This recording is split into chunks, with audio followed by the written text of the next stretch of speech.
¿sí? Entonces vamos a desarrollarlos en ese orden, ¿listo? Vamos a empezar desde el norte a desarrollar la cordillera occidental, ¿sí? ¿Qué montes se mencionan allí principales? Vamos a comenzar con el Líbano. Entonces el Líbano es realmente una cordillera, ¿sí? La altura media es de 1900 metros. Y los cedros que hay en sus laderas son utilizadas en templos, palacios, ¿sí? Por ejemplo en el de Salomón, ¿sí? Muchísima madera fue traída del Líbano, de ese lugar. Ahora, hoy en día pues muchas cosas obviamente habrán cambiado drásticamente de lo que era en ese tiempo. Deuteronomio capítulo 1, versículo 7.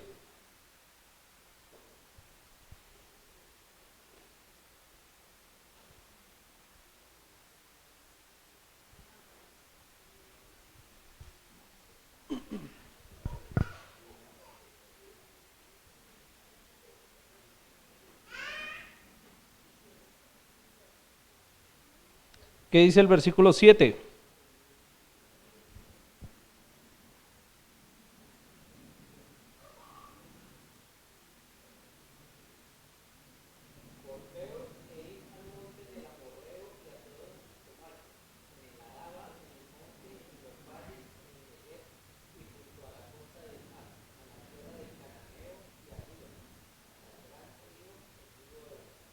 Muy bien, ahí se menciona el Líbano, ¿sí? Ahora, ese lugar era conocido especialmente por los cedros, ¿sí? El cedro era en ese tiempo por lo menos, hoy en día también, pero más en ese tiempo, era una madera muy codiciada, costosísima, ¿sí? ¿Dónde se ubicaban los mejores cedros? En esta región del Líbano, ¿sí? A la parte norte de Israel, ¿sí? De aquí en adelante, esto ya era parte de territorio extranjero, ya no era parte del territorio israelita. Por esa razón, el mismo David y Salomón hicieron pacto con Hiram, rey de Tiro, para traer madera del Líbano, ¿sí? Y llevarla a Jerusalén, ¿sí? Era un viaje costosísimo, pero pues había el dinero para hacerlo. Lo trajeron a Jerusalén para empezar a elaborar el templo. Toda esa madera la acumuló David, para que Salomón simplemente tuviera de dónde empezar a construir, ¿sí? Muy bien. El monte Tabor. Monte Tabor. Bueno, es un hermoso monte con vista panorámica a casi todo Israel. Es decir, parece que la ubicación de este monte es un buen lugar para dar un vistazo al territorio, ¿no? Es una especie de mirador, ¿no? Fue el lugar en que Barak reunió a los 10.000 hombres. Josué capítulo 4. La historia de Barak. Josué capítulo 4, versículo 14.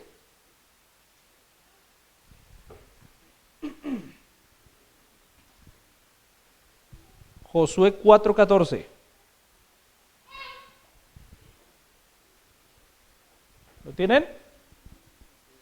¿Qué dice?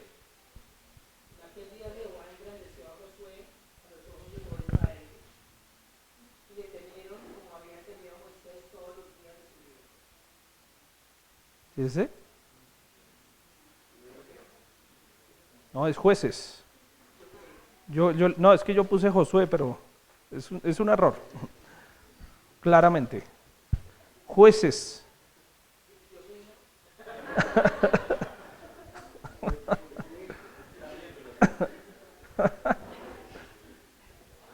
Entonces Jehová le dijo a Abraham, levántate porque este es el día en que Jehová ha entregado a Sísara en tus manos. No ha salido Jehová delante de ti, y Barak descendió en el monte de Tabor y 10.000 hombres en pos de él. Muy bien, ahí aparece el monte de Tabor, ¿sí? Ahora, ¿qué pasó en la historia? Bueno, los cananeos habían dominado a los israelitas. ¿Por qué razón? ¿Por qué causa? Por el pecado de Israel, ¿sí? Es el círculo vicioso de todo el libro. Pecaban contra Jehová y Dios enviaba un ¿qué? Un enemigo que los dominaba, que los castigaba, que los sometía. Ellos clamaban a Dios y Dios levantaba un ¿qué? Juez, un libertador, ¿sí? Israel volvía a Dios todo el tiempo del juez. ¿Y después qué pasaba? Volvían a pecar contra Jehová, ¿sí? Esto no fue la excepción. Ahora, Dios llama a Barak a través de Débora a que cumpla la labor que él debía cumplir y que estaba queriendo evitar, ¿sí? En esa batalla dice el versículo 14, entonces Débora dijo a Barak, levántate, porque este es el día en que Jehová ha entregado a Sísara en tus manos. Sísara, el general del ejército de los cananeos. Dice la escritura que tenían carros cerrados, ¿sí? El ejército era más numeroso, más poderoso, más grande. Hay una pregunta. ¿No ha salido Jehová delante de ti? Eso es una pregunta ¿qué? Retórica, ¿sí? Dios estaba con él. ¿Dios estaba con quién? Con Barak, ¿sí? Pero Barak tenía que reconocer que Dios estaba allí. Versículo 14, al final. Y Barak descendió del monte de Tabor. Parece que la batalla se dio abajo del monte, ¿sí? Porque más adelante habla de una inundación que hubo allí y se llevó a todos los carros y todo el ejército de Sísara. Dios barrió con ese ejército. Dice allí 10,000 hombres en pos de él. ¿Qué señala el versículo 15? Y Barak quebrantó a Sísara. No. Y Jehová. Ahí se entiende mejor la pregunta del versículo 14. ¿No ha salido Jehová delante de ti? Jehová fue el que hizo la obra. Claro, pero Dios iba a usar ¿a quién? A Barak. Bueno, a Sísara también para otra cuestión, ¿no? ¿Sí? Pero Dios usa a Barak para dar liberación. Dice allí el versículo 15, a todos sus carros, a todo su ejército, a filo de espada delante de ¿quién? De Barak. Dios hizo que ellos prevalecieran y Sísara descendió del carro y huyó a pie, ¿sí? Empezó a pagar escondedero. ¿Se acuerdan allí? Y ahí aparece en la escena, lo vamos a leer ahí. Mas Barak siguió los carros y el ejército hasta Aroset Goim. Y todo el ejército de Sísara cayó a filo de espada hasta no quedar ni uno. Fueron destruidos. Y Sísara huyó a pie a la tienda de Jael, mujer de Eber-Seneo. ¿Sí? ¿Por qué? Porque había alianza, dice, había paz entre Jabín, rey de Azor, ¿sí? Que era el rey que había enviado a Sísara a hacer todas las fechorías que hacían, ¿sí? Había alianza, dice, y la casa de Eber-Seneo, ¿no? Y saliendo Jael a recibir a Sísara, le dijo, ven, señor mío, ven a mí, no temas, no tengas temor, yo te voy a cuidar. Él, tranquilo, confiado en la alianza, vino a ella, lo cubrió con una manta, ¿sí? Estaba exhausto, agotado, no solo por la batalla, sino por la huida también. Le dijo, versículo 19, te ruego me des a beber un poco de agua, estaba sediento, pero ella no le va a dar agua, pues tengo sed. Y ella abrió un odre de leche y le dio a beber y le volvió a cubrir. ¿Por qué? Porque el plan era que él se durmiera, y qué mejor que la leche para dormirlo, ¿no? ¿Sí? Le dio leche, ahí quedó tumbado, ¿no? Aparte del cansancio, el vasito de leche, ahí quedó, ¿sí? Versículo 20. Y él dijo, estaré a la puerta de la tienda, y si alguien viniera y te preguntare diciendo, ¿hay aquí alguno? Tú responderás que no. Claro, porque él exhausto, ¿sí? O sea, este hombre se durmió y casi que se murió cuando se durmió, ¿sí? Entonces le dice, no digas que yo estoy acá. Versículo 21. Pero Jael, mujer de Ber, tomó una estaca de la tienda y poniendo un mazo en su mano, se la acercó calladamente y le metió la estaca por las sienes y la enclavó en la tierra, pues él estaba cargado de sueño y cansado y así murió. ¿Sí? Esto es lo que había profetizado Débora. Dice que Dios daría victoria por medio de una mujer, pero no era Débora. ¿Era quién? Jael, ¿sí? Y ahí Jael, viendo la vulnerabilidad de este hombre, le atraviesa la cabeza con una estaca. Dice allí, y le dio con el mazo y un solo golpe, lo dejó clavado en la tierra. Y allí quedó, ¿no? Entonces en este lugar, Barak, junto con su ejército, cambien allí, no es Josué, es Jueces, derrotó al ejército cananeo. ¿Sí? ¿Qué hizo Dios? Dice, Dios tronó desde el cielo, quebrantó a Sísara, a todo su ejército los barrió completamente. ¿No? Muy bien. Monte More. ¿Sí? More se menciona en la historia de Abraham. Lugar de transición de Abraham y monte pequeño ubicado en el monte Tabor y Gilboa. El monte Tabor y Gilboa, es decir, era una colinita. Génesis 12:6.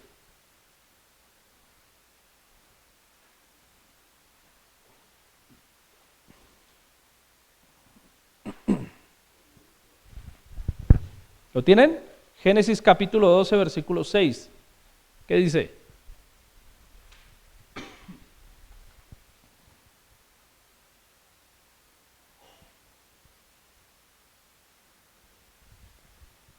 A ver quién. Sí.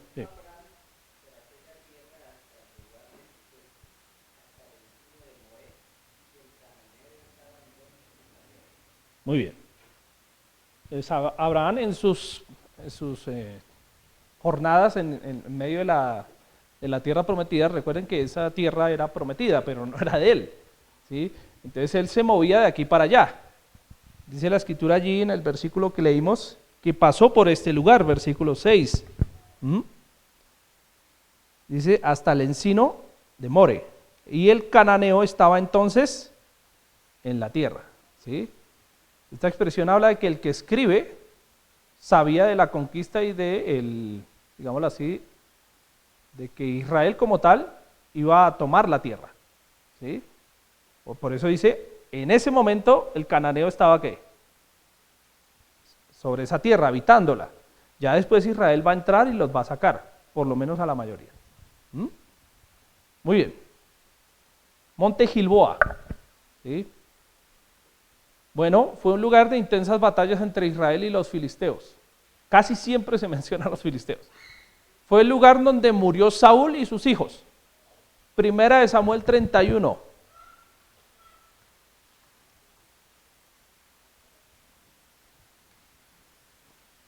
Primera de Samuel 31.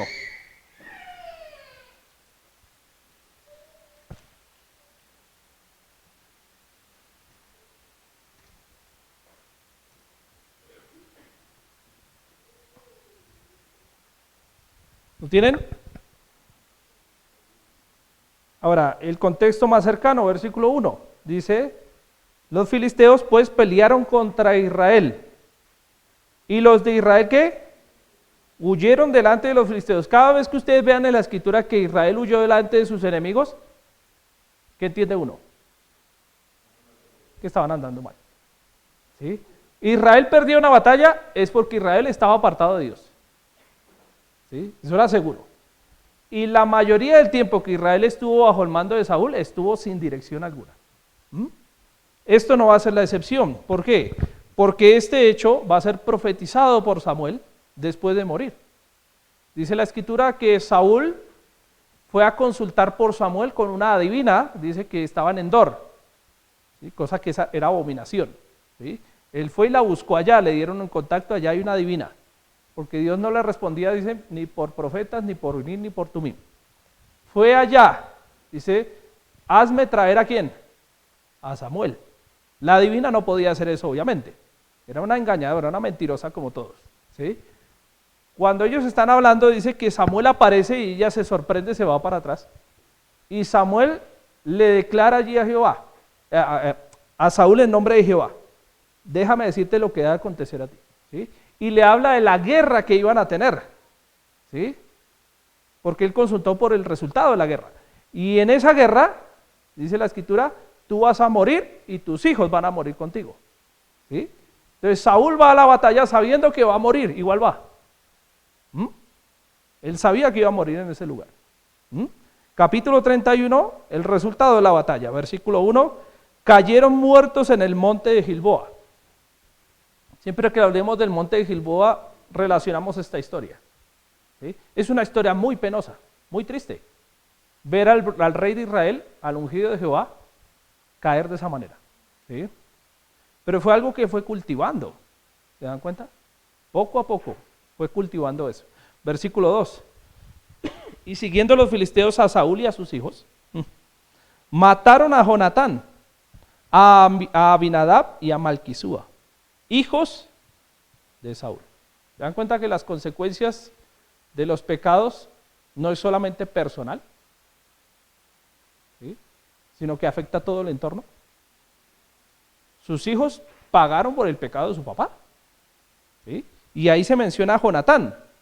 Ahora, no murieron todos los hijos de Saúl ahí, murieron los hijos que fueron a la batalla, ¿sí? Porque queda uno más adelante llamado Isboset. Él va a morir después, pero de otra manera. Los mataron, versículo 3, y arreció la batalla contra Saúl. Saúl se vio arrinconado y acorralado, el ejército estaba perdiendo, cedía terreno, cada vez morían más. Y dice el versículo 4, entonces dijo Saúl a su escudero, saca tu espada y traspásame con ella. ¿Se dan cuenta del desespero? O sea, le está pidiendo que lo mate, ¿sí? Versículo 4, para que no vengan estos incircuncisos y me traspasen y me escarnezcan. Mas su escudero no quería.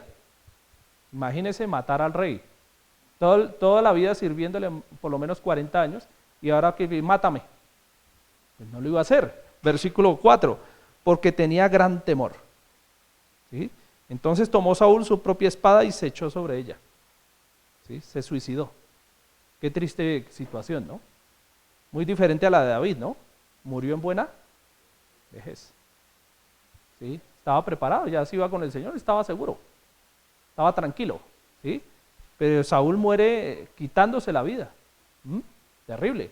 Versículo 5, y viendo su escudero a Saúl muerto, él también se echó sobre su espada y murió con él, ¿no? Todo se contagia, ¿no?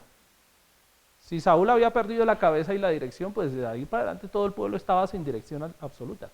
¿Qué guerra iban a ganar así? ¿Sí? O sea, ¿a dónde querían llegar? Uno piensa, ¿no? Si Saúl no sabía ni para dónde iba. Es terrible pensar mucho en la situación. O sea, métase en el pasaje, ¿no? Y esa es la lección que nos da este lugar, versículo 6.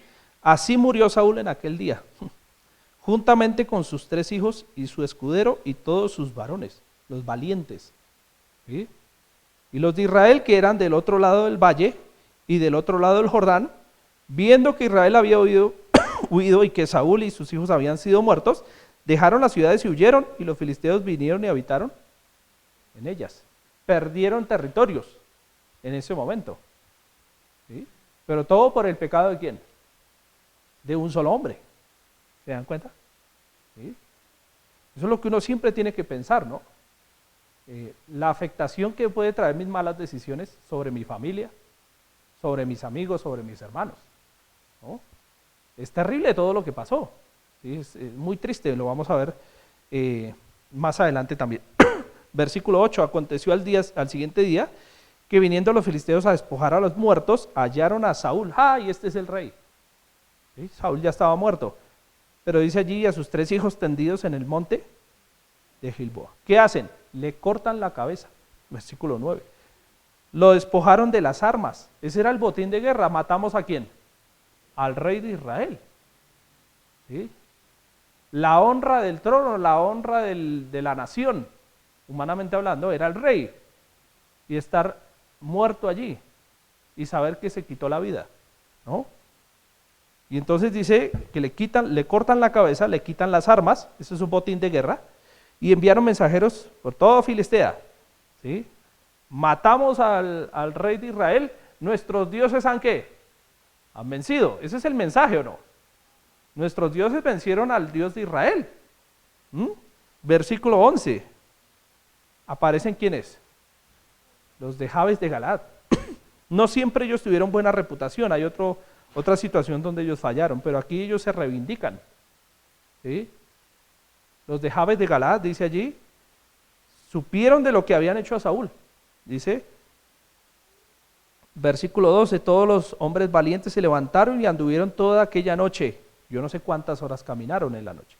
Y quitaron el cuerpo de Saúl y los cuerpos de sus hijos del muro de Betzán y vinieron a Jabes, viniendo a Jabes los quemaron allí. les dieron por lo menos una sepultura honrosa.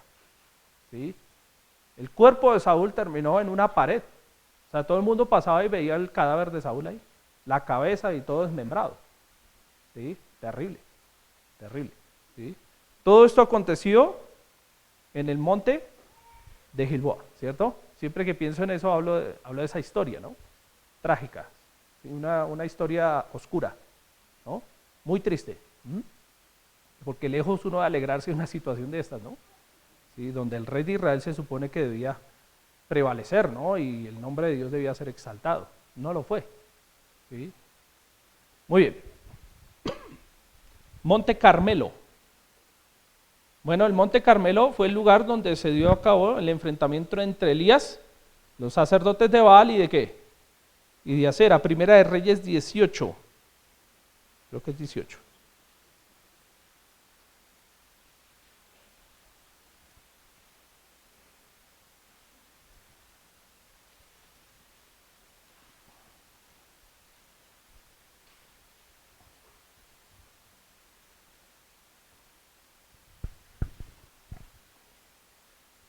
En el capítulo 17 es la primera vez que aparece Elías mencionado. Elías Tisbita, ¿sí? Moraba en Galaad, pero Dios lo levanta como profeta, lo llama a hacer una labor muy incómoda, pero supremamente incómoda. ¿Por qué? Porque los días de la profecía de Elías fue uno de los días más oscuros, los tiempos más oscuros en Israel, en el tiempo de los reyes. ¿Estaba reinando quién? Acab, uno de los peores reyes que hubo en la nación. ¿Por qué? Porque pues estaba su esposa, ¿sí? Que era terrible, ¿no? Jezabel, era malísima, ¿no? Acab era un rey muy malo, ¿sí? Pero hubo reyes más malos que él. Pero lo que hizo más malo su gobierno es que su esposa era súper mala, ¿sí? Era recontra mala. Ahora, dice allí el versículo 19 al 20, Elías le confronta varias veces a Acab, y Acab se enojaba y se enfurecía y le iba a dar quejas a la esposa. ¿Sí? Mira qué me hicieron. ¿Sí? Más adelante con la viña de Nabot fue lo mismo. No me vendieron la viña. ¿Sí? Y pues la esposa no tenía problema y dice, bueno, ¿a quién hay que matar? ¿Sí? Versículo 19 al 20, dice allí la historia.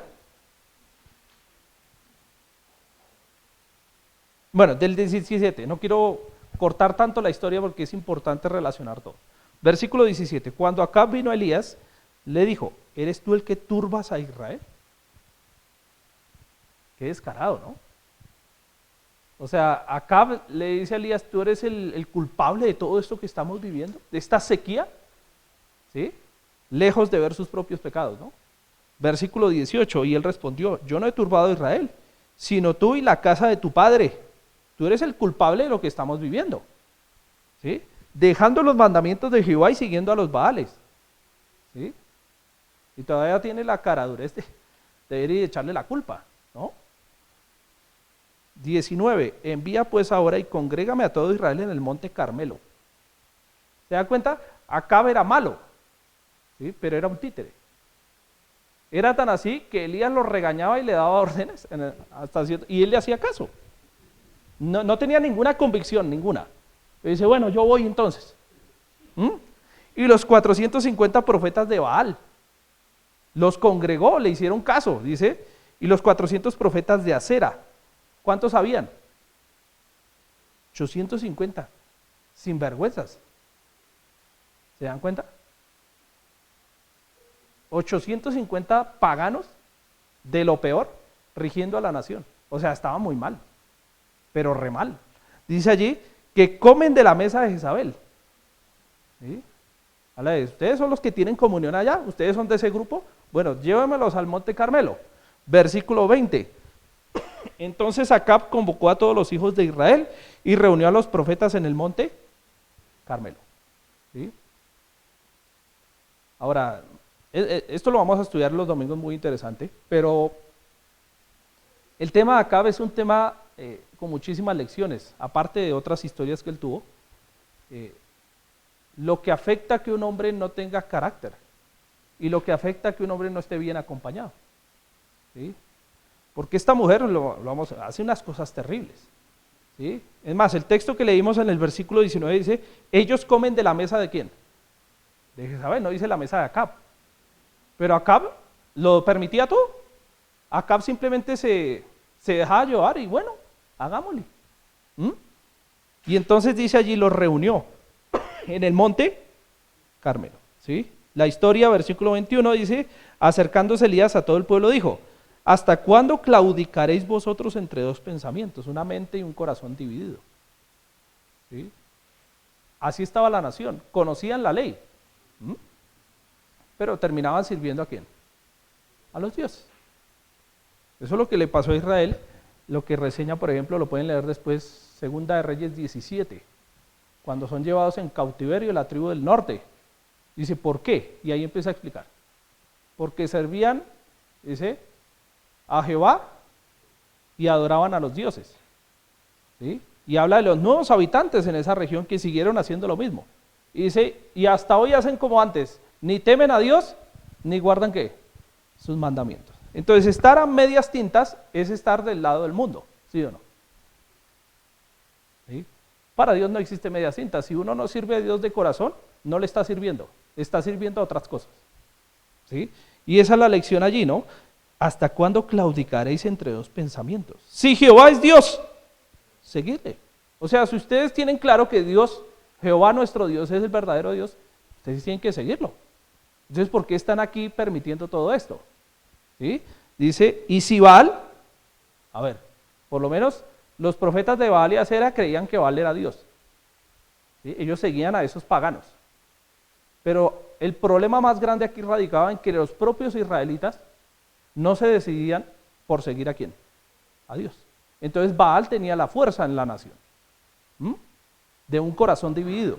Dice allí, id en pos de él, y el pueblo no respondió palabra. ¿Qué le iban a responder? Dice allí también, volvió a decir al pueblo, yo solo he quedado profeta de Jehová. Ahora, no era el único. Dios le va a responder más adelante. Pero sí era el único en ese momento manifestado. ¿Entienden? Eso no es que estaba lleno de hombres de Dios ahí. Pero el profeta de Jehová en ese lugar era Elías, no había más. ¿Sí? Habían otros en otras partes. ¿Sí? Pero ahí estaba solamente Elías. Y dice allí, solo yo he quedado como profeta de Jehová, más de los profetas de Baal hay 450 hombres, sin contar los otros 400 de Acera. Désenos pues 2 bueyes. Bueno, ahí aparece que el desafío, ¿sí? Y entonces preparen la leña, yo prepararé otro buey, versículo 24, invocad luego sobre vosotros el nombre de vuestros dioses, yo invocaré el nombre de Jehová. ¿Sí? ¿Por qué? Porque aquí se va a dejar claro quién es Dios. El que responda es el verdadero Dios. ¿Sí? Y como Elías sabía que tenía las de ganar, no tuvo ningún problema. Entonces ustedes invoquen a sus dioses. Y me avisan cuando ya terminen y yo voy a invocar a Jehová. ¿No? El Dios que respondiese por medio de fuego, ese sea ¿qué? Dios. ¿Por qué? Porque podían haber trucos. ¿Sí? Trucos que no podían ser comprobados.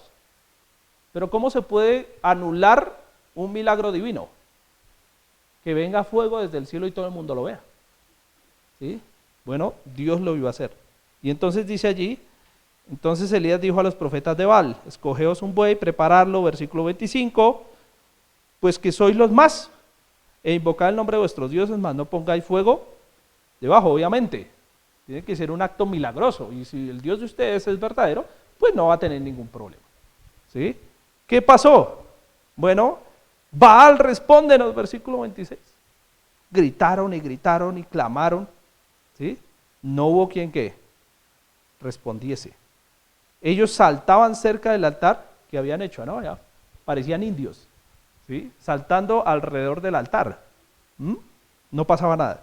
Versículo 27.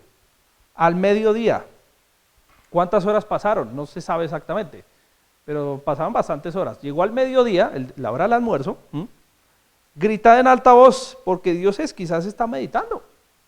¿Sí? Todo esto son sarcasmos, ¿no? O tiene algún trabajo o va de camino. Eso está ocupado, ¿no? De pronto está durmiendo, entonces hay que gritar más fuerte. despertarle, ¿sí? La incongruencia de la idolatría, ¿no? ¿Mm? Y tanto que le claman, le hacen sacrificios, pero ¿por qué no responde? ¿Dónde está? Griten más duro de pronto, ¿sí? Y ellos seguían. Elías les decía, griten de pronto, y ellos seguían haciéndolo. ¿Mm? Pasó el mediodía, siguieron de largo, siguieron gritando, ¿sí? Frenéticamente, dice, parecían locos ya. ¿Mm? No se escuchó ninguna voz, nadie que respondió. Versículo 30. Dice allí, acercaos a mí. ¿Era el turno de quién? De Elías. Se edificó el altar que estaba ¿qué? Arruinado. Versículo 30. El altar de Jehová estaba tan arruinado que él le tocó ¿qué?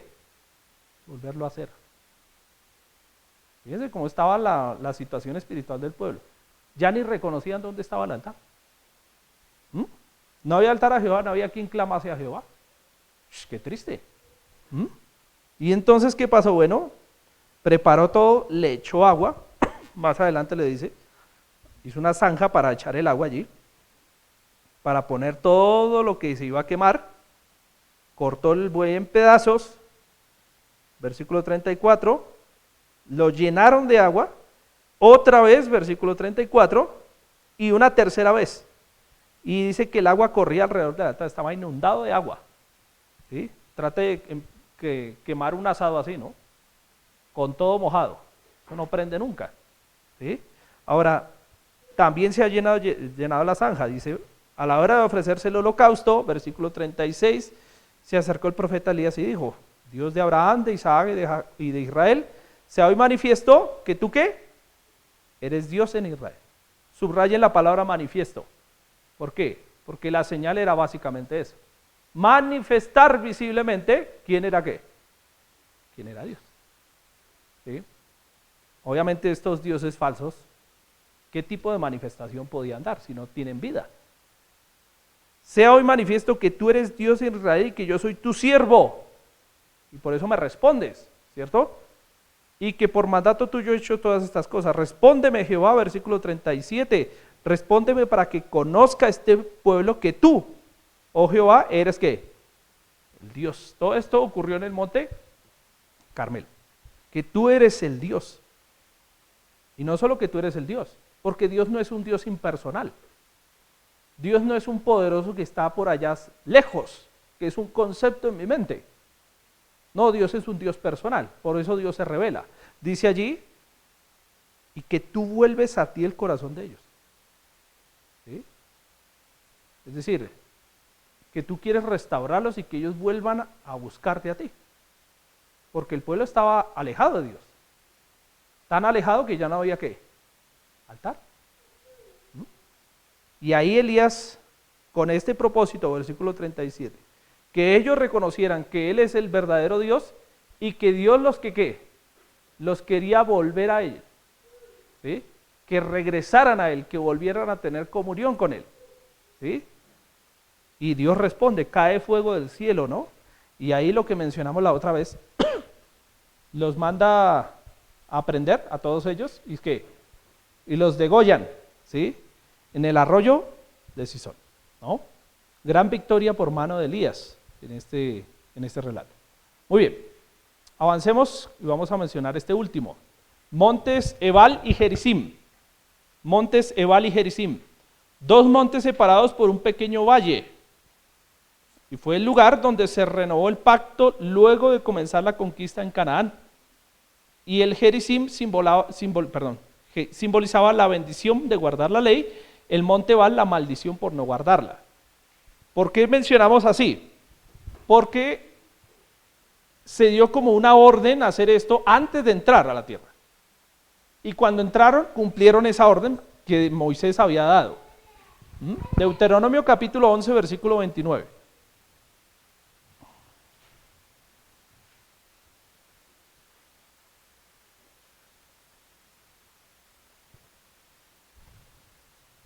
Deuteronomio 11, 29. ¿Lo tienen? ¿Qué dice el versículo 29? Cuando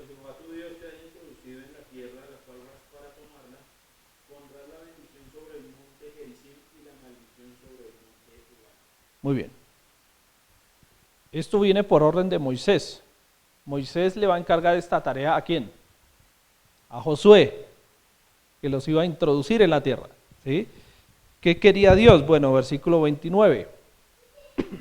Dice, cuando te haya introducido en la tierra a la cual vas para tomarla. Está hablando a una nueva generación, ¿se acuerdan? De los que quedaron de 20 años hacia abajo, ya tenían más, o por lo menos 40 años, ¿sí? 40 o más años, ¿no? Toda esa generación. Ahora, llegan allí, versículo 29, cuando Dios te introduzca en esa tierra, pondrás la bendición sobre el monte Gerizim y la maldición sobre el monte Ebal. Eso no significa que pronuncia maldiciones contra el monte, sino que cada monte iba a simbolizar, por un lado, la bendición y por otro lado, la maldición.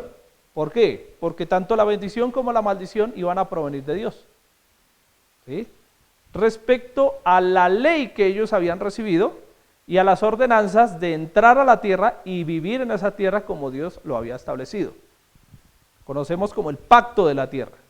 ¿Dónde aparece ese pacto? Deuteronomio 28, Deuteronomio 29 y Deuteronomio 30. Todo eso es cuando entréis a la tierra, ¿sí? Si guardares todos los mandamientos, hay una lista larga ahí que ustedes ven. Si hicieres, yo os bendeciré y haré y un montón de bendiciones. Pero si ustedes se apartaren de mí y se fueren tras otros dioses, yo los arrancaré de la tierra. Todas las plagas que envié contra vuestros enemigos los enviaré a vosotros. ¿Sí? Las maldiciones. Ahora, Josué capítulo 8. Ya están en la tierra.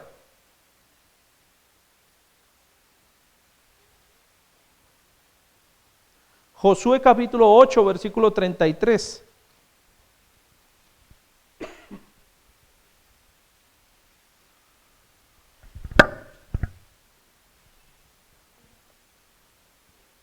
¿Lo tienen? Josué 8:33, ¿qué dice?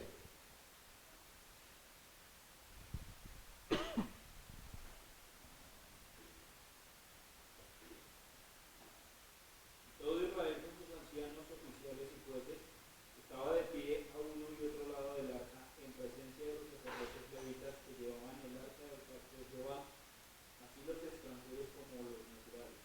La mitad de ellos estaba hacia el monte Gerizim y la otra mitad hacia el monte Ebal, de manera que Moisés, siervo de Jehová, lo había mandado antes para que bendijese primeramente al pueblo de Israel.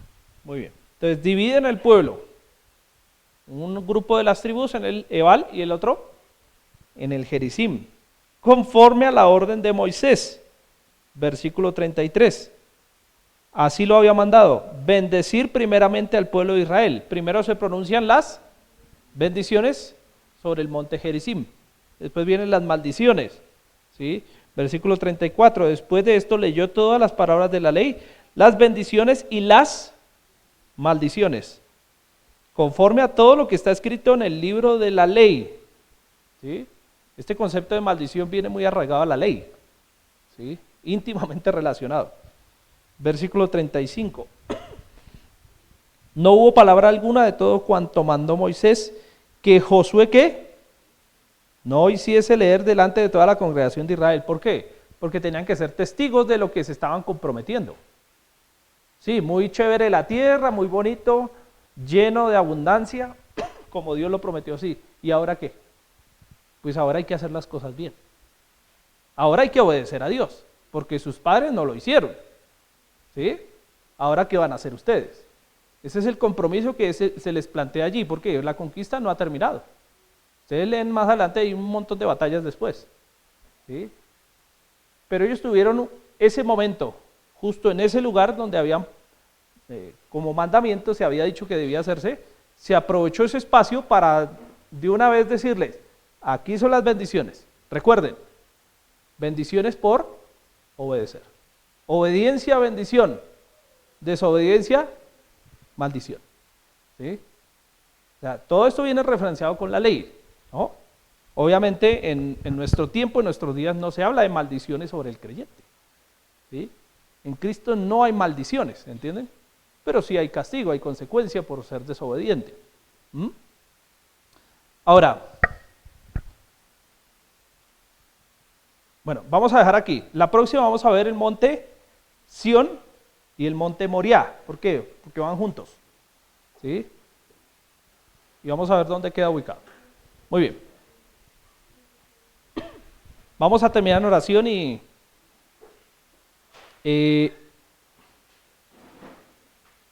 es probable que haya quiz la próxima, pero no es quiz de evaluación, ¿sí? Es quiz de práctica, ¿no? No vamos a usar en la clase quizzes para calificar la materia, pero sí de pronto para evaluar qué tanto estamos absorbiendo. Ahora, lo que yo les mencionaba de esta clase son conceptos muy sencillos realmente, ¿no? Tomamos algunas historias, algunas referencias bíblicas, ¿sí? Para extraer algunas lecciones principales, ¿no? Pero en general son datos básicos que hemos mencionado. Entonces la idea es un poco desafiarnos a ver qué tanto hemos absorbido de lo que hemos estudiado. ¿Listo? Bueno, vamos a orar este tiempo y agradecer a Dios por lo que nos ha permitido en esta noche, ¿no?